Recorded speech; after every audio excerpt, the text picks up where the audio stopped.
ఒక్కరికి ఒక్క ఓటు మాత్రమే ఉండాలి. రెండేసి ఓట్లు అసలే ఉండకూడదు.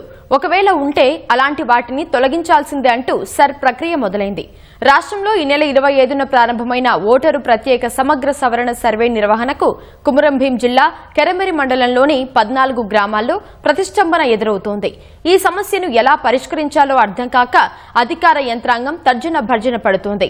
4.5 దశాబ్దాలుగా కొనసాగుతున్న ఈ వివాదం ఇప్పటి సర్వేతో పరిష్కారం అవుతుందా, లేక పాత ఇబ్బందులే పునరావృతమవుతాయా? ఇలాంటి అనేక ప్రశ్నలకు ఎస్ఐఆర్ తావిస్తోంది. రాష్ట్రంలో ప్రస్తుతం కుమురంభీం ఆసిఫాబాద్ జిల్లా కెరమెరి మండలంలోని 14 గ్రామాలు ఒకప్పుడు ఒకే గొడుగు కింద నిజాం ఏలుబడిలో ఉండేవి. భాషా ప్రయుక్త రాష్ట్రాల ఏర్పాటు సమయంలో విభజన సమస్య తలెత్తింది.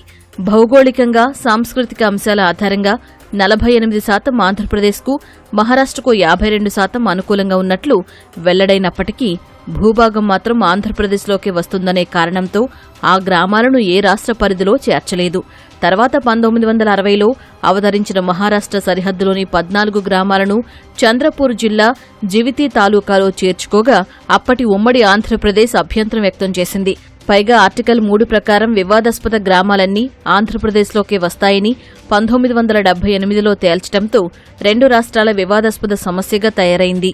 తర్వాత 1983లో కేకే నాయుడు కమిటీ, 1996లో ఉమ్మడి ఆంధ్రప్రదేశ్ హైకోర్టు సైతం వివాదాస్పద గ్రామాలన్నీ తెలుగు రాష్ట్రం పరిధిలోకి వస్తాయని తేల్చగా మహారాష్ట్ర ప్రభుత్వం అభ్యంతరం చెప్పింది.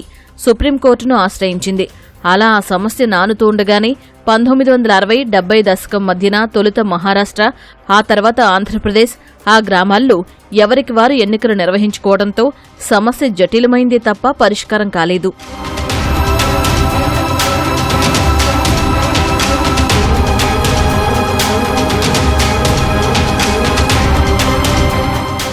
తెలంగాణ రాష్ట్ర ఆవిర్భావం సమయంలోనూ ఈ వివాదం పరిష్కారం కాలేదు.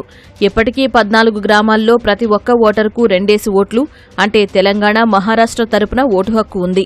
ప్రతి గ్రామానికి ఇరు రాష్ట్రాల తరపున సర్పంచ్ మొదలుకొని ముఖ్యమంత్రి వరకు, గ్రామ కార్యదర్శి మొదలుకొని రాష్ట్ర ప్రభుత్వ ప్రధాన కార్యదర్శి వరకు 2 ప్రజాప్రతినిధులు, 2 అధికారుల ప్రాతినిధ్యం ఉంది. తాజాగా సర్వే కోసం ప్రభుత్వ సిబ్బంది ఆ గ్రామాలకు వెళితే వివరాలు చెప్పడానికి ఎవరూ ముందుకు రాలేదు. తమ సమస్యను తీర్చడం లేదు, తమ గోడు వినడం లేదు.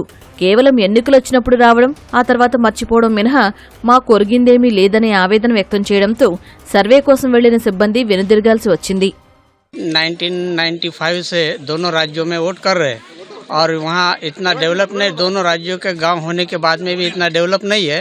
हमको उमरी से परमडोली तक तेलंगाना सरकार से रोड होना चाहिए, और रोड नहीं है, वो रोड देना चाहिए.